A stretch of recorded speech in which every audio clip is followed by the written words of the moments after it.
Well, welcome to our mustard fields. You know, we said this last year, we say it again this year. You know, if the hops don't work out, we'll be the Ruhstaller mustard farm.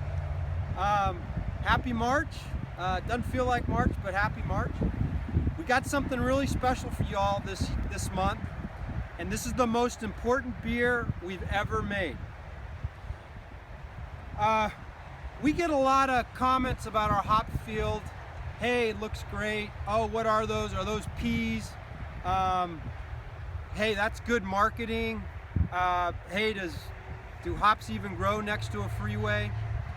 And for us, this has never been about much of any of that.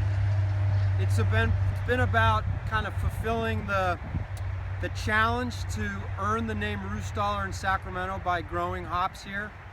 It's also been about trying to educate people about what hops look like and how they grow. And so part of the advantage of being close to the freeway is people can see what a hop looks like. Most people, if they know hops are in beer, they don't know what they look like. So this is an opportunity for folks to get to know them. So it certainly isn't about marketing. We really think these make good hops. We do get a criticism every now and then that, you know what, the freeway can't be good for the hops. And what people don't realize is that we're in the middle of a pretty strong wind corridor here. In the summertime, we get the delta breeze that comes from the south every afternoon. In the wintertime, and throughout the summer, we get northern winds.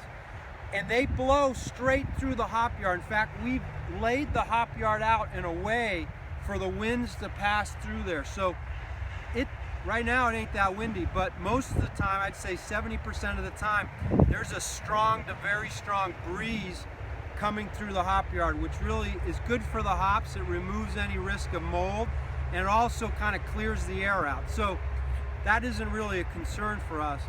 But back to the thing that this is good marketing. We're here because we think we can grow great beer here. And it's one thing for us to say it, but we finally this month come out with a way for you actually to decide. It's what we call, it's an IPA, and we call it Does It Matter?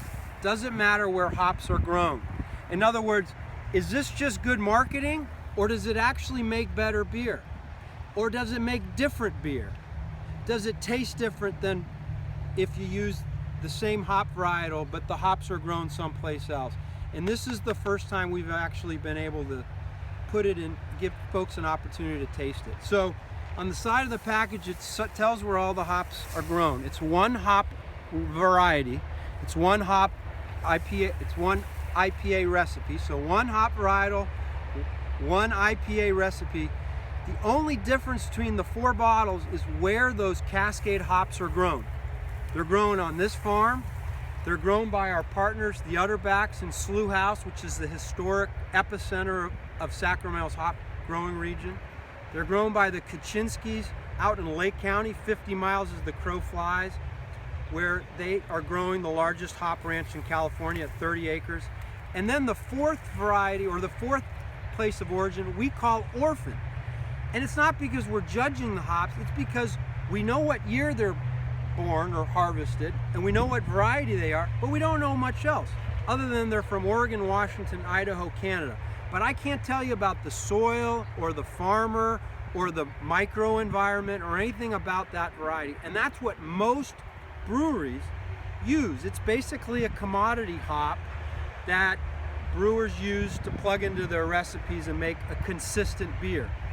What we're trying to do with this beer is to allow you guys to ask yourself, does it really matter where the hops are grown?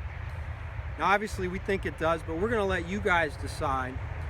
And our long-term goal, and the challenge that Daryl Cordy had for us, was that the potential for making a very unique beer starts not at the brewery, but actually starts in the hop yard.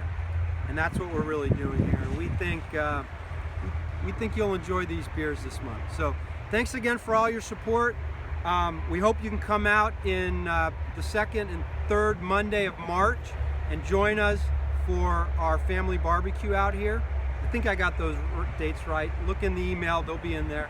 We're going to tell you a little bit about what we're doing this year, and obviously answer any questions and hopefully share a beer. So thanks again for all your support. Sorry for the long video, but we get a little excited when we're out here in Loudon. Cheers.